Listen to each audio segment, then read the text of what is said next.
everyone, welcome to Redneck Ways. How's everybody out there YouTube land doing? Hope everybody's having fine, dandy. Guys, I've been sitting down and doing my week. Usually I do it on Sunday evening, catch up on what's going on in the world. And it looks like we got problems coming. I don't know how deep, what's going to happen with this, but Japan, it looks like their stock market took a big dump. I think it regained a little bit at the end of today, but let's see where it says Hong Kong. Yeah, I mean, it's pretty bad. It's all over the world. Hong Kong lost 2.1%. Taiwan lost 7.4%. It says South Korea too, but I don't see it. But gold is hitting, and silver may probably hit records, but copper's doing good too. Copper's going to go way up there in brass, so that's good for me because I got a lot of that on hand. But yes, things are going not too good. I don't know how far. Sometimes this stuff just piddles, and goes away, and things go the other way. I have a feeling this one is going to take a little bit longer to get fixed. I thought the jobs were doing good across the United States, but I'll tell you what, guys, I went today and got me something to eat at Captain D's.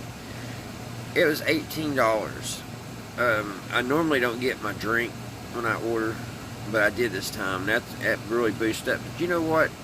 9 years ago, I could fill up my truck for that, my little Ranger. So it's crazy what's going on. We also got to worry about Israel. Let's see, Australia even declined 1.3%.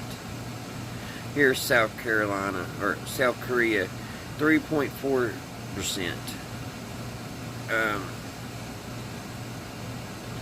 On Friday. And see, all this started Friday after the Dow Jones Industrial dropped 610 points, or 1.5%. That's when all this started, and that was over the job losses. And the stocks just started like dominoes all across the world. So I don't know, guys, but hopefully this will not last long. Hopefully we'll get things back up. But another thing, guys, what I was talking about, we got to pay attention to is Iran and Israel.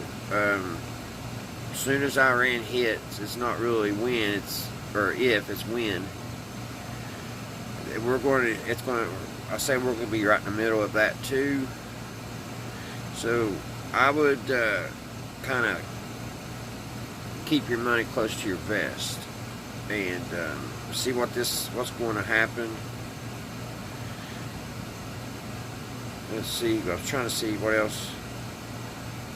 There's just all over the place. Everybody, all the banks are they're just dumping the stocks. People are dumping everything overnight. Let's see. But yeah, and also, let's go check some more news out. Alright, guys, here's another headline. This is crazy. I mean, it'd be cool if they could do it, but I don't know how they're going to be able to. So this is the New York Times. This was June the 7th. It says the new measures. This is about the new cars if they build them. What it requires. It requires automakers to achieve an average of 65 miles per gallon of all the car models they sell by 2031. How in the world? I mean, I ain't seen it been done, because there's actually been a couple people that have came up with things like cars ran on H2O and stuff, but they kind of end up got you know, taken out and not plunged, you know what I mean? So I guess they could do that. Israel resources rescues. I'm sorry, guys. Israel, they rescued 4 hostages in Gaza. This was today, the 8th.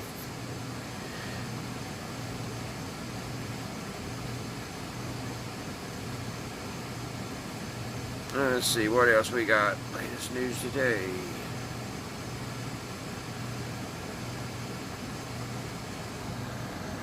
Alright guys, I'll get y'all set up and we'll watch this little bit of this news together.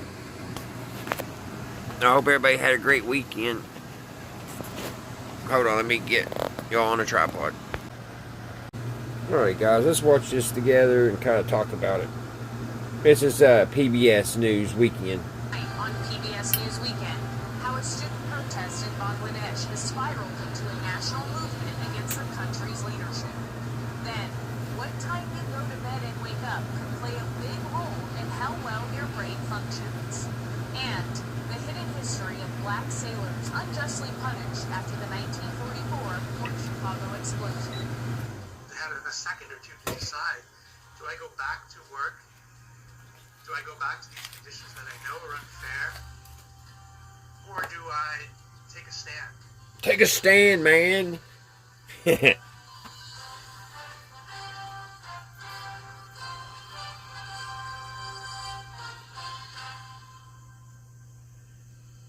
Major funding for PBS News Weekend has been provided by Consumer Cellular. This is Sam. How may I help you? This is Pocket Dial.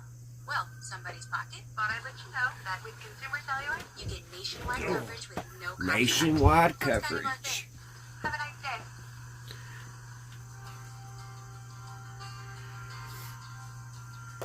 and with the ongoing support of these individuals and institutions.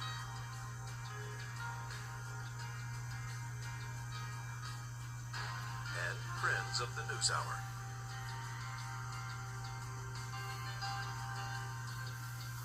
Kind of like we're all back in school watching PBS together, ain't guys? Come on, get to it. This program was made possible by the Corporation for Public Broadcasting and by contributions to your PBS station from viewers like you. Thank you. Why, you're welcome. Good evening. I'm Laura Barone Lopez. John Yang is away. Israel's security minister is urging people in the country to carry weapons to defend themselves following a stabbing attack in the West Bank. Police say a Palestinian militant stabbed 4 people in a suburb of Tel Aviv, killing an elderly man and woman. The suspect was later killed by police. And in Gaza today, Israel conducted at least 2 separate airstrikes, killing dozens. Man. Overnight, a strike hit a tent area in the courtyard of a hospital. Man, guys, we're blessed. Right now, we're not seeing anything like this over here, our land. English police today are struggling to contain violent crowds after a right-wing mob tried to break into hotels suspected of housing asylum seekers. Rioters broke down barriers and smashed windows as they clashed with law enforcement. UK Prime Minister Keir Starmer This has been going on for a few days, ever since those 3 little girls got killed. It's the latest episode in a series of far-right protests following a deadly stabbing attack at a children's dance class last week. False reports spread on social media that the suspect Those are beautiful was an immigrant. horses. Police later said the teen was born in Wales. Georgia's Brian Kemp is firing back after former President Donald Trump repeatedly attacked the Republican governor at a campaign rally last night. Kemp said Trump should focus on winning the presidential election. I didn't hear about that. Man, I wish Trump would just, gosh. Kemp's refusal to help him overturn the 2020 election. And Trump accused Kemp without evidence. He just causes trouble everywhere he goes. This election. Your governor, Kemp, and Raffensperger are doing everything possible to make I wish he just would not talk about people and just do his job, man. If he would just do that, I believe he could really help us. But, man, he keeps getting himself in trouble. Is very bad for the Republican Party. He wouldn't do anything. Trump also congratulated Russian President Vladimir Putin for the prisoner exchange that freed 3 Americans this past week. but Trump did not name any of the Americans who were released. Ukraine got a boost today in their war with Putin's Russian forces when newly arrived F-16 fighter jets took to the skies. Guys, that's going to put us, we're going to get hit hard by Russia. You know that, don't you? Why in the world would we do that? Ukraine's air defenses, Zelensky said more pilots need to be trained. Until now, Ukraine only had Soviet. That's right there's crossing a red line, guys. It's not good. It's not good at all. For impact from the latest named storm this hurricane season. Tropical storm Debbie is rapidly intensifying thanks to Makes the me warm so mad waters seeing all that from money over Mexico. there. The storm is now expected to become a Category 1 hurricane. When I before see it makes things around landfall here it over needs done Florida's at home, panhandle. God, it makes me so Forecasters mad. anticipate Ain't much I can do heavy about it. rain There ain't and nothing I can do flooding about it. before the storm moves up the East Coast. Feel And it was helpless. a golden Sunday for American athletes in Paris. On the track, sprinter Noah Lyles is once again the world's fastest man, winning gold in the men's 100-meter. Heck In yeah. the pool, Team USA broke records and took home 2 more gold medals. The American team set a new world record in the women's 4x100 medley relay. And Bobby Fink clocked a world record swim in the 1500 freestyle. Scotty Scheffler took the top spot in men's golf, and Kristen Faulkner won gold in women's road cycling. And the water quality of the River Seine is again in question after athletes from Belgium and Switzerland withdrew from upcoming events. They fell ill after racing in the river last week.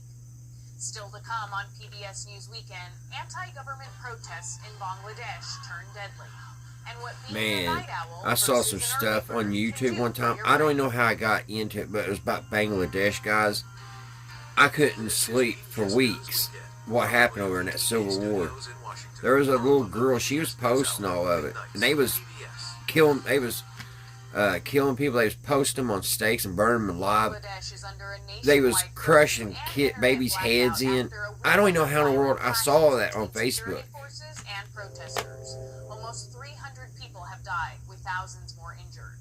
The protests have grown into a national movement against Prime Minister Sheikh Hasina and her increasingly autocratic rule. Ali Rogan has more. In Bangladesh, protests over a government jobs policy ignited a broader movement against the country's longtime leader. Yes, I want to step down Sheikh Hasina!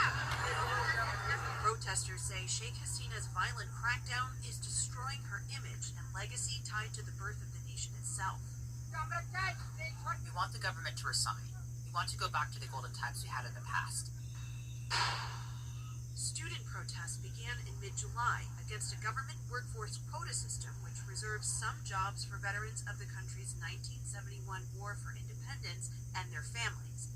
Hasina responded with violence, imposing an internet blackout and curfew, with security forces given an order to shoot on sight. Man, shoot on sight, guys. After demonstrations began, Lord have protests mercy. have already expanded to calls for justice for those killed in the crackdown, a toll now exceeding 200. 200 people just got shot down. People are being jailed, people are being tortured. At the same time, you are seeing the courage of the people of Bangladesh who have decided they will not sit down, they will not vote out without a fight. Hasina and the quota system are part of Bangladesh's founding story. Her father was Sheikh Mujibur Rahman, who led the fight for an independent Bengali state after the partition of British-ruled India in 1947. The Muslim-majority areas became East and West Pakistan, but the Bengali-speaking East Pakistanis faced exploitation and marginalization from the West. Mujib helped found the Bengali nationalist Awami League, which fought for independence at the polls and eventually in a bloody war against West Pakistan. In the war's 9 months, about 3 million people were killed and millions more displaced. I think that's what I was seeing on Facebook. No, that couldn't be. That was back in, what, 82? System in place as a reward for Bangladesh's freedom fighters. He was assassinated in 1975, and Hasina 75, I was way off, guys. Ideological successor. People see her as a harbinger of democracy, the daughter of the father of the revolution, and in 1991 actually gets elected to be the prime minister. And then she loses in 1996, and from 1996 to 2008 she continues to fight for democracy and gets a lot of support, a lot of goodwill. Salil Tripathi is a writer and the author of a book on the Bangladesh War.